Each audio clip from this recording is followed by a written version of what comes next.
Queridos amigos, continuamos viajando por la región del pensamiento. Continuamos analizando capítulos de Así habló Zaratustra.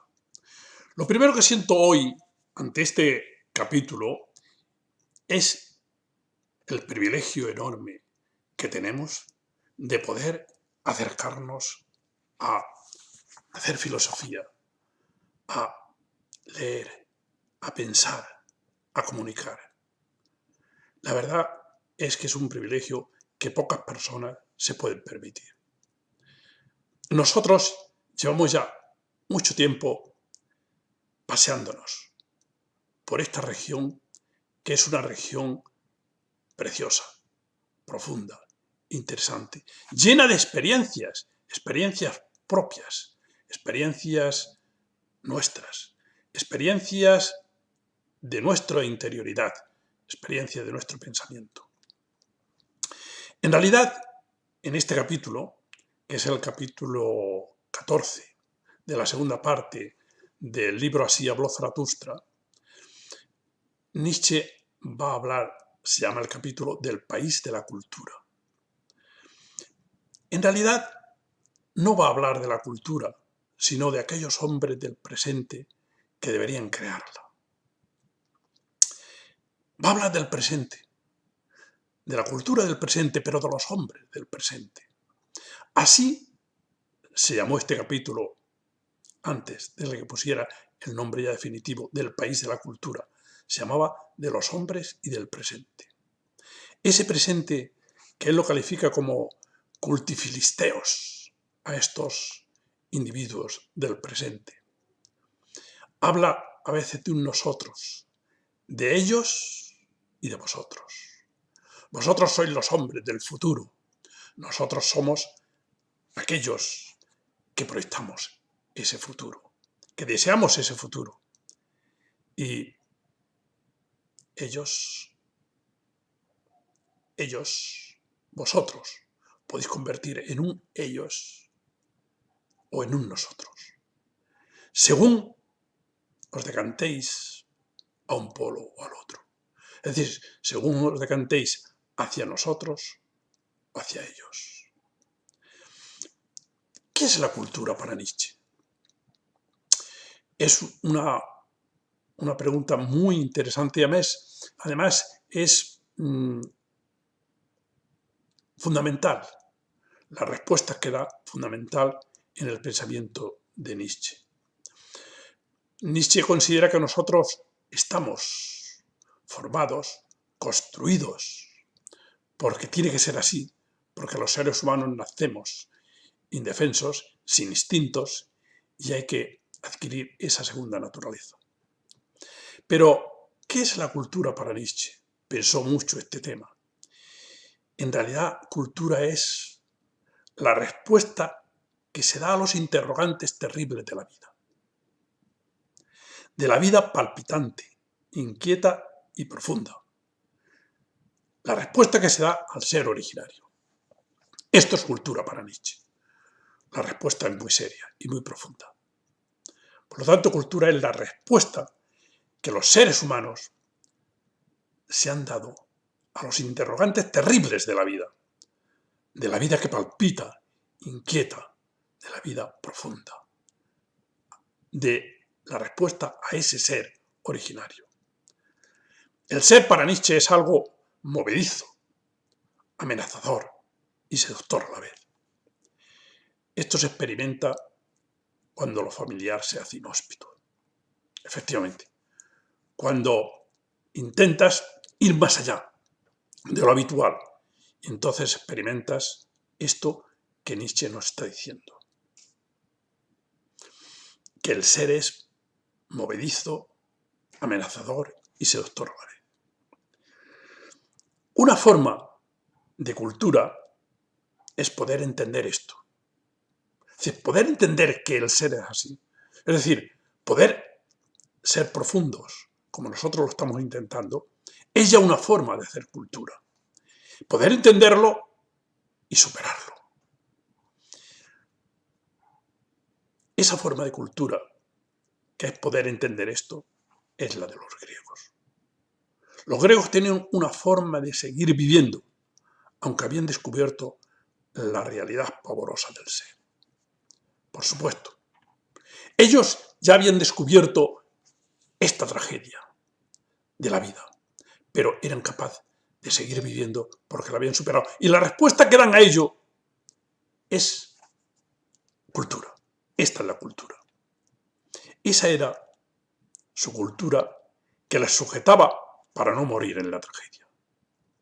Esa cultura dionisíaca de entender, y al mismo tiempo también apolínea, ese equilibrio de los dos. Porque Apolo cede con esa voluntad terrible, con esa inteligencia, con esa clarividencia, con esa conciencia, cede a la fuerza, digamos, del inconsciente, a la fuerza desgarradora de Dionisos. Cede y se intenta establecer un equilibrio entre esas dos fuerzas poderosas. La voluntad de vida crea una forma de cultura como instrumento de supervivencia. Como para Nietzsche sería, pues como otros animales han desarrollado otros objetos u otras formas, como por ejemplo las cabras, que han desarrollado los cuernos para defenderse. Pues así pasaría con los seres humanos. Hemos desarrollado la cultura como instrumento de defensa. Pero claro, la cultura es un cúmulo de ilusiones, de delirios, de creencias.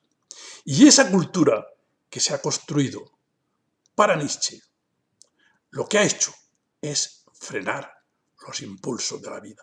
Y él no puede entender cómo la voluntad, que es la que hace que la vida funcione, que la vida progrese, que la vida se constituya, que esa fuerza se haya vuelto en contra de la misma vida y haya adquirido una cultura, la cultura racionalista, que impone esos controles a los impulsos vitales de la vida. Se crean, por lo tanto, ilusiones y delirios de creencias. Creencias que son delirios. Unos eligen el velo de la belleza del arte. Sería la cultura esta artística. Otros buscan el consuelo metafísico en las religiones y en la filosofía, como por ejemplo Platón. Platón busca como consuelo para todo este mundo delirante un mundo, el otro mundo, ese mundo perfecto, idealizado. Y otros buscan el placer socrático del conocimiento, creyendo que el conocimiento puede curar la herida eterna de la existencia. Este es otro error para Nietzsche. Que aquellos individuos científicos creen que el conocimiento puede curar la herida eterna de la existencia. Eso es lo que pensaron en la Ilustración. Y eso es lo que la razón instrumental ha demostrado que no es verdad.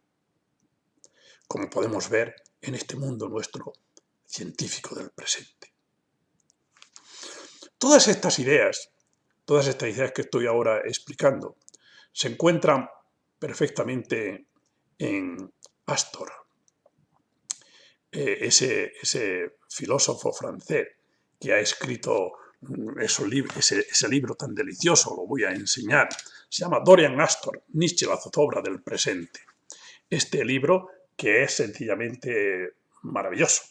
Pero también están estas ideas en este otro de Slavnansky. Son libros muy densos y muchas de estas ideas que yo estoy explicando aquí ahora las he reforzado, ya las tenía de alguna manera, pero las he reforzado con estos libros y es justo indicarlo y decirlo. Para Nietzsche este es el presente. Esta es la modernidad desde Sócrates. En realidad, para Nietzsche la modernidad empezó en Sócrates. Y ello ha llevado a la democracia, a la justicia, a la igualdad. Pero para Nietzsche esto es un error, porque la naturaleza, que procede tan injustamente por cuanto produce desiguales talentos y destinos de la vida, ha de ser corregida o por lo menos compensada. Esa es la idea de este tipo de pensamiento. Es decir, la naturaleza, que procede tan injustamente por cuanto produce desigualdades o desiguales talentos y destinos de la vida, ha de ser corregida o por lo menos compensada. Bien, aquí está el tema. Aquí está el tema. Eso que la naturaleza da, ¿tiene que ser corregido o tiene que ayudársele a la naturaleza para que consiga no sabemos qué? Aquí están las decisiones. Aquí está el pensamiento, digamos, moral, ético-moral. Y aquí estaría el pensamiento de la voluntad de poder, que es que a la vida y a la naturaleza hay que ayudarle a que desarrolle aquellos impulsos que ella tiene. Mientras que ese pensamiento, digamos, ético-moral, lo que hace es no, a la naturaleza hay que corregirla. Hay que hacer algo. Hay que corregirla, o por lo menos hay que compensar. El tema está aquí, en que solo puede entrar en nuestra conciencia aquello dionisíaco que permite la misma conciencia apolínea. Aquí es donde también Nietzsche nos diría, cuidado. El tema está que esto no lo comprendemos. Pero no lo comprendemos porque ya Apolo, la conciencia, no permite que entre dentro de la conciencia el mismo Dioniso. Es decir, las ideas y los impulsos o los impulsos vitales. Y como no pueden entrar, no se puede comprender. Ya no se puede ni plantear, porque ya no pueden entrar esas ideas, esos pensamientos. Nosotros creo que tenemos la libertad suficiente. Es decir, tenemos quizá el control de la conciencia, o por lo menos la adormecemos, para poder plantearnos algún tipo de temas como este. Pero por medio del arte y de la música se puede acercar uno también a lo horroroso. Es decir, puede uno efectivamente vivir esa expansión de la música y del arte, la poesía, y entonces se rompe de alguna manera esa conciencia apolínea. Cultura para Nietzsche, ¿qué sería? Además, es una unidad de estilo. Es una unidad de estilo. El ensamblaje carnavalesco con el que nos revestimos remite a una ausencia de estilo, de gusto, de dominio de las formas, a una práctica salvaje del préstamo, sin elección ni selección. Esto es lo que nos dice Astor en la página 187. ¿Qué sucede? Porque lo voy a repetir esta idea. Ese ensamblaje que en este capítulo que vamos a ver enseguida, en este capítulo de hoy, critica, desenmascara Nietzsche. En este capítulo, pues, es esa especie de ensamblaje carnavalesco con el cual nos revestimos, que sería la cultura, remite a una ausencia de estilo, de gusto, de dominio de las formas, a una práctica salvaje del préstamo, sin elección ni selección. Práctica salvaje del préstamo. Esto también es la historia, que la mayoría de los profesores, cuando hacen un trabajo, es repetir, copiar y escribir, sin ningún tipo de originalidad, que es la que tuvo Nietzsche cuando empezó a escribir sus primeros libros, como El nacimiento de la tragedia o Las intempestivas, que son maravillosos. Este abigarramiento abarca tanto a la literatura como a la música, tanto a las ciencias históricas y naturales como a la moda, el periodismo y la política. Efectivamente, esta especie de falta de estilo, esta falta de gusto, este dominio de las formas. Esto, las formas, no el contenido. Esto es lo que se da en la música también, en la literatura, en la música, en las ciencias históricas y naturales, como en la moda, el periodismo y en la política. Y si no, pensar un poco qué es el presente. ¿En qué consiste el presente? ¿Qué consiste la cultura del presente? Y Nietzsche intenta desenmascarar esto. Sigue diciendo Astor: la modernidad ha envejecido porque ya no la experimentamos como devenir, sino como historia. Claro, ya no nos damos cuenta que la vida es devenir, que la vida es transformación, que la vida es paso, que la vida es el río de Heráclito. Y entonces, como la experimentamos como historia, como algo sujeto que nos hace quieto, que nos hace buscar esos momentos para nosotros vivir de ellos y no vivir de ese devenir, entonces ha envejecido. Tenemos un admirable conocimiento de la modernidad de nuestros ancestros. Por supuesto, se conoce la historia. Pero Nietzsche cree que hay que ser ahistóricos. Lo que hay es que buscar los momentos que no son historia, sino que son permanentes. No son historia porque no pasan, sino esos momentos de personajes sublimes. Esos momentos que son ahistóricos. El pasado nos aplasta y no los superamos. Este es el historicismo. Y este es el historicismo que él ve también en el presente y que ve en la cultura del presente, que vamos a analizar. Incesante búsqueda de acontecimientos por nacer. Modernos. Queja, entusiasmo, insatisfacción. Pero no existe una emancipación del presente. Schopenhauer y Wagner son síntomas del presente y no alternativas liberadoras del presente. Son síntomas del presente en el sentido de que están agarrados, cogidos a la historia, sin poder avanzar en el devenir. Nietzsche tendrá el sentimiento de que todo aquello que en él corresponde aún a la zozobra hace de él un moderno, y de que todo aquello que encuentra el camino de la liberación de la zozobra lo expulsa de la modernidad. Otra vez cito a Astor. ¿Qué quiere decir? Que Nietzsche, con muchísima gente, siente la zozobra del presente. Y cuando siente esa zozobra del presente, imaginaos vosotros el presente que estamos viviendo, si hay una zozobra, si el barco se hunde, si nosotros estamos con miedo, con temblor. Entonces, esa zozobra del presente que tiene Nietzsche también, dice, mientras la tiene, se encuentra que es moderno. Está dentro de la modernidad. Pero cuando intenta superarla y alejarse, entonces esto la expulsa de la modernidad.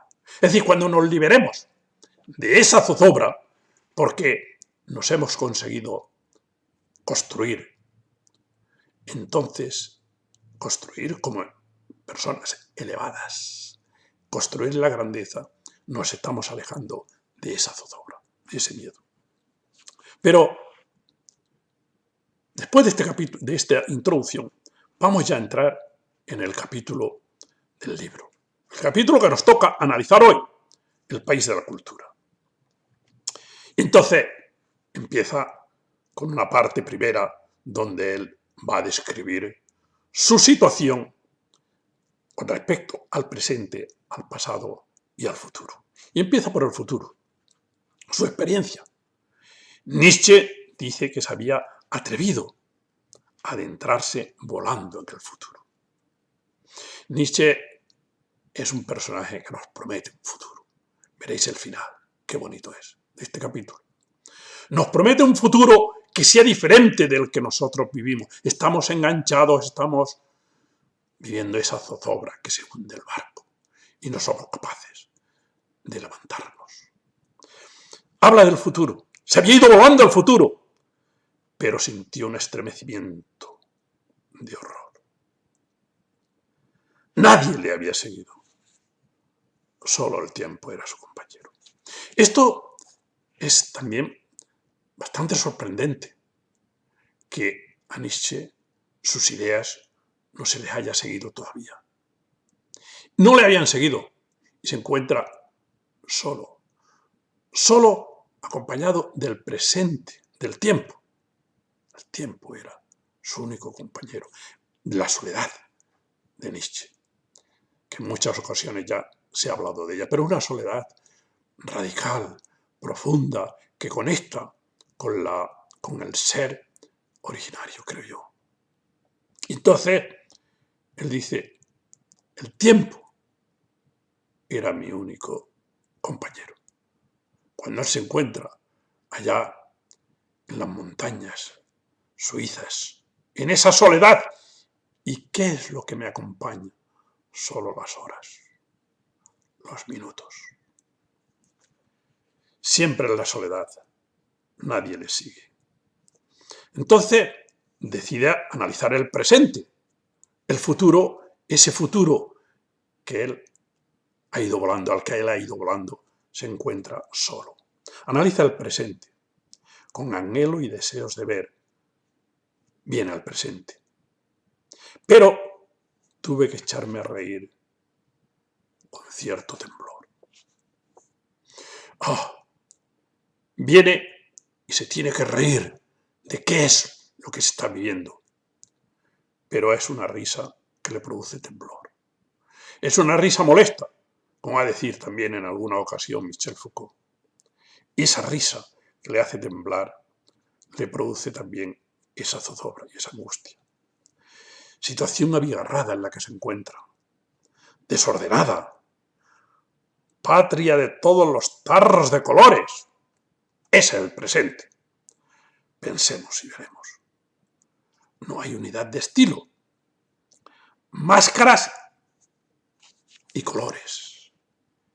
Inautenticidad. Esa es la conclusión que saca Nietzsche. Sentados estáis vosotros, así el presente.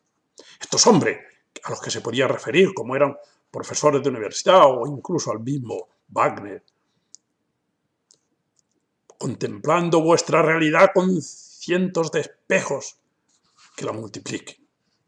Sí, Nietzsche, que vive en esa soledad, encontrándose a sí mismo en profundidad, se da cuenta que todos esos cultos, esos señores que podíamos ver ahora, están sentados en su realidad con cientos de espejos que la multiplican, irreconocibles.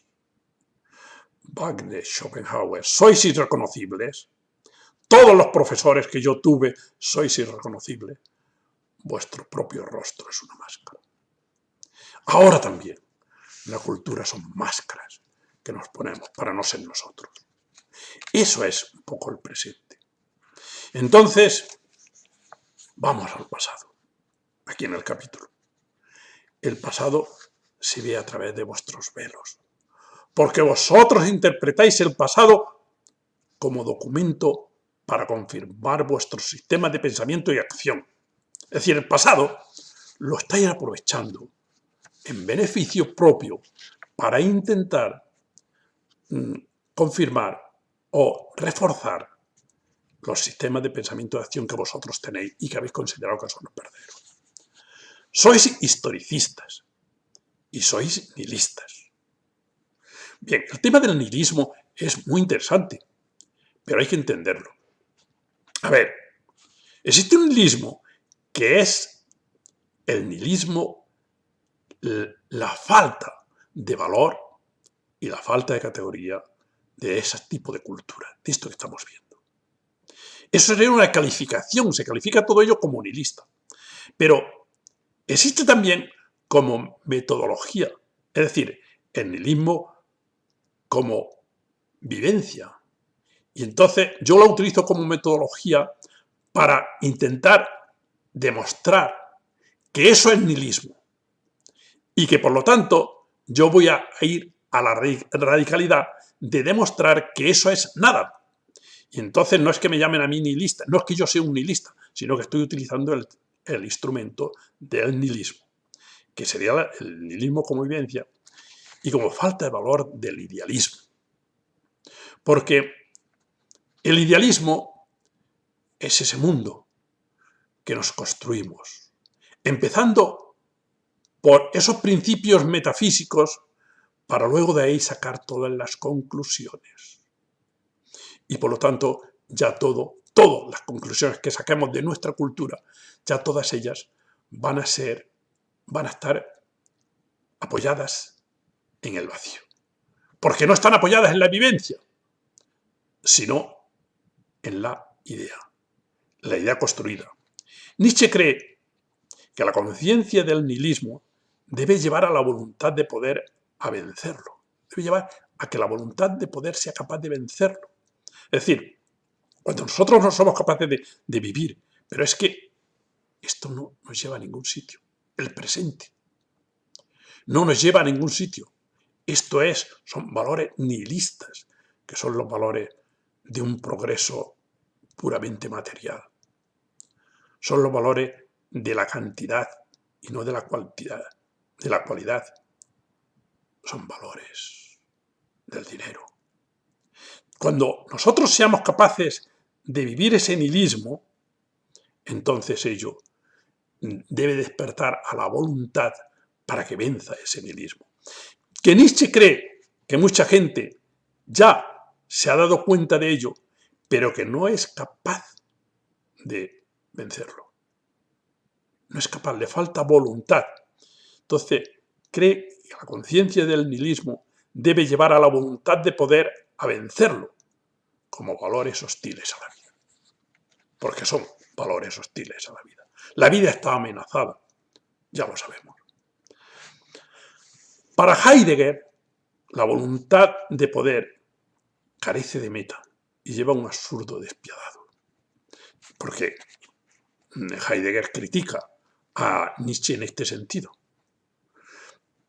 ¿Qué es la voluntad de poder? ¿A dónde nos lleva? Pero para mí el tema está en que cuando se le asigna una meta diferente a la vida, de lo que es la vida misma, se cae en procesos complicados de racionalidad perversa o interesada. Se cae en la razón instrumental. A ver si explico la idea. Vamos a ver, Heidegger cree que la voluntad de poder carece de meta y lleva un absurdo despiadado, dice.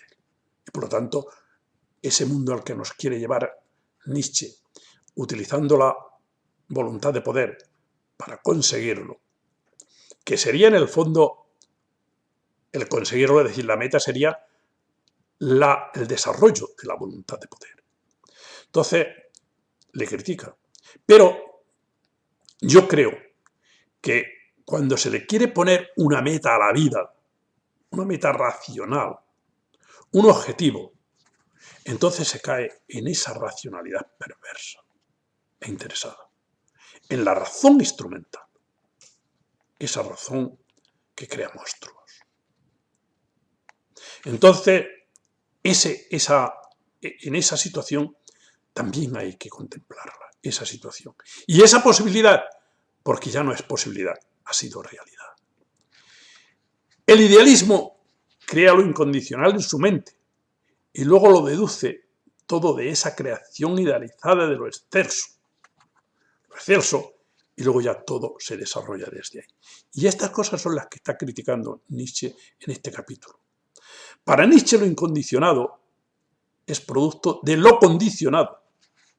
Es decir, estáis embadurnados de signos del pasado y sois incapaces de ver otros signos, otras interpretaciones de la historia.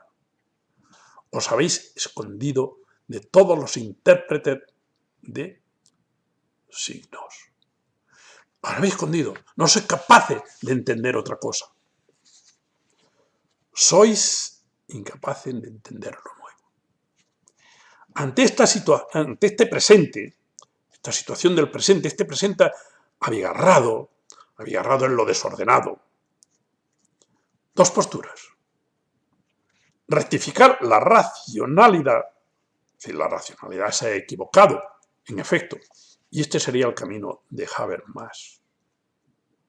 O destruirla por nefasta, inútil, porque va en contra de la vida.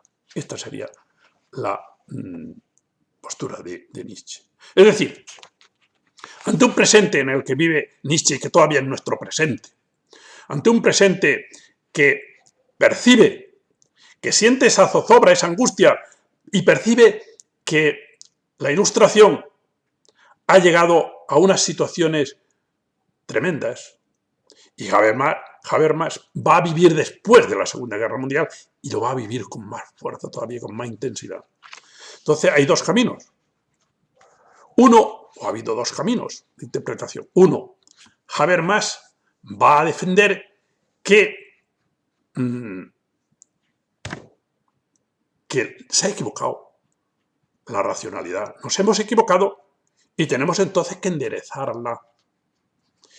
Y otro camino, que sería el de Nietzsche.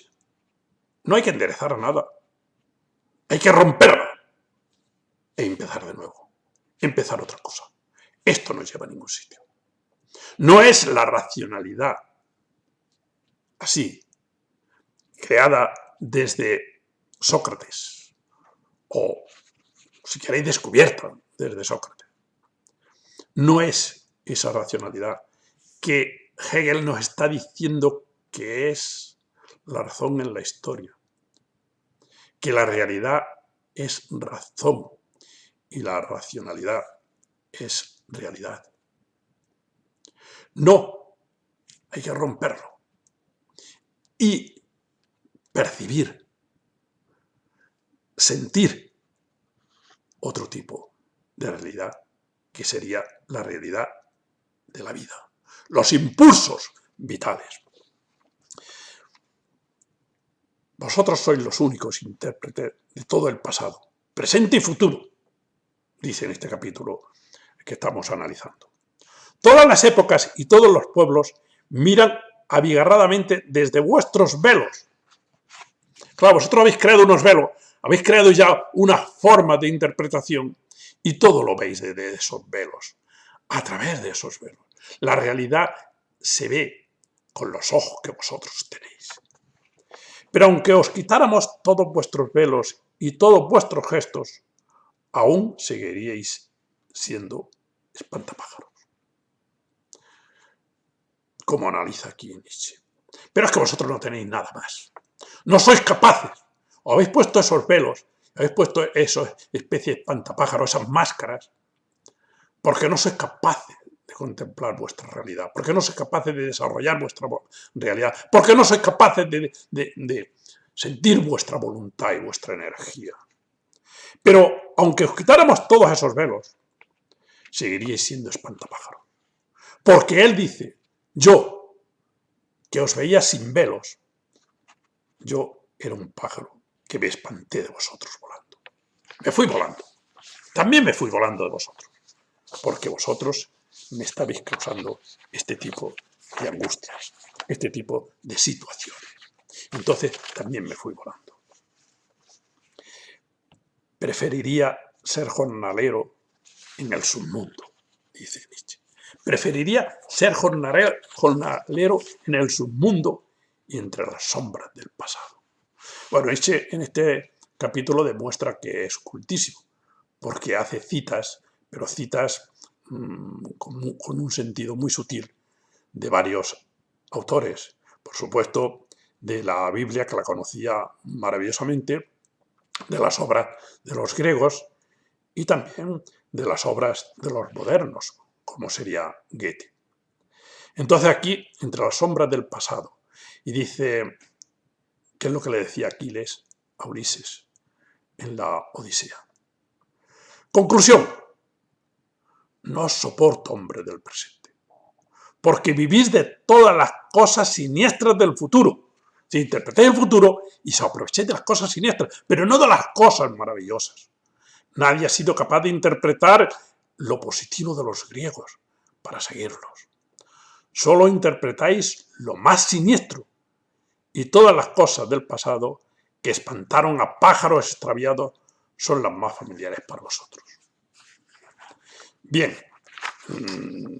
Nietzsche es radical, pero tenía razón.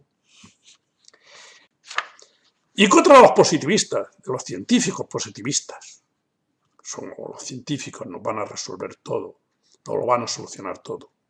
Y dice Nietzsche, nosotros somos enteramente reales. Dice Nietzsche que dicen los científicos. Los científicos dicen, pero nosotros somos enteramente reales. No tenemos ni supersticiones ni fe en nada. Somos muy objetivos nosotros. Y Nietzsche le dice, no podéis creer en nada, porque sois estampas de todo lo que alguna vez fue creído. Sois indignos de fe. No podéis tener fe en el futuro, porque no sois capaces de concebirlo. Nietzsche no puede entender que la gente no sea capaz de creer en el futuro. Mucha gente ya se conforma. No tenemos nada que hacer. Parloteáis continuamente del pasado. Oh, esto es increíble. La gente habla del pasado, del presente, pero no hay sueños de futuro en vuestra vigilia. Qué bonito. En realidad, sois unos estériles. Todo en vosotros es digno de perecer. Y aquí también se está refiriendo a Mefistófeles, a Fausto, de Goethe, al libro Fausto de Goethe. Mefistófeles, que es el personaje del libro Fausto de Goethe. No serviríais ni siquiera para prestar una costilla en la creación. Sois pobreza y miseria. Risa me causáis, hombre del presente. Nietzsche, en esa soledad de la alta montaña, puede permitirse el lujo de decir estas cosas. ¿Quién se puede permitir el lujo de hacer estas críticas? Todo aquel que está enganchado en este presente y sigue esto. No, pero Nietzsche lo puede hacer. Quiero pasar de vosotros y seguir mi camino pesado de futuro. Sois escarabajos y gusanos voladores. No tengo hogar en este país de cultura nihilista e historicista, sin futuro. Una esperanza de un país mejor. Eso sí que la tiene. Por ello, amo yo ya tan solo el país de mis hijos. El no descubierto en el mar remoto. Que lo busquen incesantemente, ordeno a mis velas. Así acaba el capítulo, que es precioso, como casi todos los discursos de Zaratustra. En mis hijos quiero reparar el ser hijo de mis padres y en todo futuro este presente. Si quiero reparar el que en mis hijos quiero reparar todo, lo de mis padres y lo mío. Y en el futuro quiero reparar este presente.